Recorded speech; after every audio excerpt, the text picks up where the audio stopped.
Hey, so how do you know when your song is actually finished and ready to be released?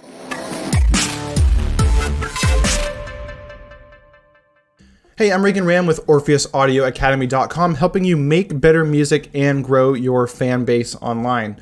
Now, this is a big struggle for indie artists. I know it was for myself as well, and still is to a certain extent. It's knowing when to finally let go of that song you've been working on and actually release it into the wild. There's always more you can do. There's always more you can tweak. You can always, write a whole new chorus, write a whole new verse, or keep working on tweaking those drums a little bit until they sound just perfect, right? And this is a common problem for artists really in any field. In fact, Leonardo da Vinci once said that art is never finished, only abandoned. And I'm sure you can feel this way too. So you have to kind of have that mindset that the music you release, it's never going to be as maybe finished as you would like. There's always more you could do, but that doesn't mean that your song isn't finished and shouldn't be released. So with that being said, let's dive into the 5 different ways or the 5 different checks that you can achieve to know that your song is finished and ready to be released. So number 1, your song is free from cringe-inducing distractions. So distractions and just anything that sounds bad or annoying is going to be the biggest barrier to actually having your song finished. These need to be cleaned up for sure. So this could be harsh sibilants like S sounds. It could be popping plosives like P and B sounds. This could also be digital clipping or annoying breath noises from the singer, or even incorrect timing with different tracks or even wrong notes being played. So you want to make sure those are all cleaned up first. And so when you listen to the song, does anything like jump out at you as being annoying or distracting? So you can perform the cringe test, and this is where you listen to every second of your song, and every time you cringe, you fix it until you stop cringing and start smiling. All right, the second check is listening for a well-balanced track. Is your song well-balanced? So this involves using a reference track. Make sure that you listen to other commercially produced songs that are in the same genre as yours, so you can hear how well does my song stack up with what's out there. How balanced is it with that other song? How does my low end compare to its low end? How does my high end compare to its low end? And also just listening to all your different instruments within your mix itself. And does every instrument have a place in the spectrum? Can you hear every instrument, or do certain sounds get lost at different times, or are certain sounds getting too loud at certain points? So these are what we want to listen to and make sure this is all well balanced so that you know you have a finished track. All right, the third check, this is a simple one, just is your song enjoyable to listen to? Do you find yourself head bobbing while listening back to your track? And is it making you feel the emotions and the feelings that your song is designed to make people feel? If so, that is another check. Now, the fourth check is feedback. So maybe consider having like a small group of friends or family or just listeners that you know will give you honest feedback. The key word being there is honest.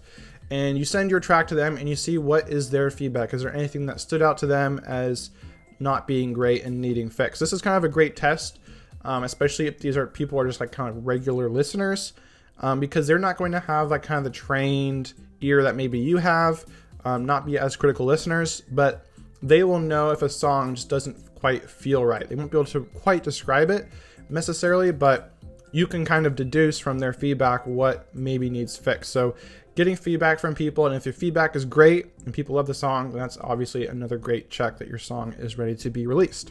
Now, the fifth check, the fifth sign that you need to release your song is the deadline has arrived. So obviously, if you've set a deadline for yourself and you've hit that deadline, that probably means you need to release that song. And but more likely than not, if you're an indie artist, you probably don't have deadlines for yourself, and this is a big mistake, because then you can just carry on working on the same song or songs indefinitely and never actually releasing anything.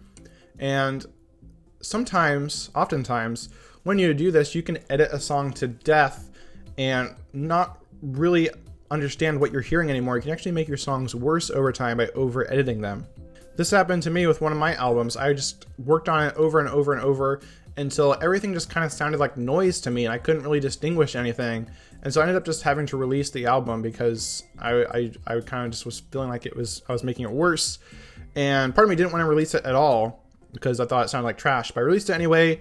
And it's definitely not the greatest album in the world, but It's at least passable, I think. So it's out there now, and that's kind of a big achievement. And one of my songs is actually pretty popular from that album, or at least one of the most popular songs for my fans. So that's kind of a lesson, is just you need to release songs to progress. And in the professional, commercial, mixing, producing world, you have deadlines that you have to work with. And once that deadline, you hit that deadline, you kind of just have to release the song. I saw this firsthand when my mentor was recording the band Hollis Brown in his studio. I think they had like just 1 week to record and mix and finalize their entire album, just one whole week. So they were working all day into the night, recording this album and then mixing the album, getting it done in just 1 week. So the great thing about having those short deadlines, you don't really have time to lose your objectivity. You can stay objective and your ears don't get tired because everything's so fresh. You get everything done, you get it released, and you learn as you go. You keep improving over time. So those are my 5 checks for knowing if your song is finished and ready to be released. Now, if you want to finish more mixes faster, then I highly recommend you grab my rapid song finishing checklist below in the description of this video. This will kind of walk you through a mixing and mastering and checklist so that you know when your song is finished and ready to be released.